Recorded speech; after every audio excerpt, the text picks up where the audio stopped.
Kalau Flip 7 tak cukup kejam, cuba version with a vengeance. Beza dia, untuk version ni, dia ada tambahan kad nombor 13. Kad action pun beza dengan sebelum ni.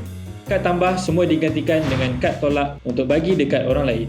Kad darab 2 jadi bahagi 2, Flip 3 jadi Flip 4, Freeze jadi Just One More, dan kad second chance tak wujud.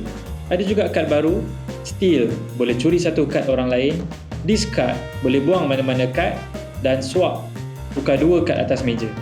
Kad bernombor pun ada action sekarang, macam kad kosong. Maka korang akan kekal kosong sampailah dapat Flip 7 kad. Unlucky 7, buang semua kad lain dan sambung main dengan kad ni. Lucky 30, kita boleh ada extra satu kad nombor 13. Kalau nak lagi gaduh, main brutal mode, maka korang boleh jadi negatif. Orang yang dah bust pun boleh kena modifier. Kalau dapat Flip 7 kad, boleh tambah 15 markah untuk diri sendiri atau tolak 15 markah orang lain.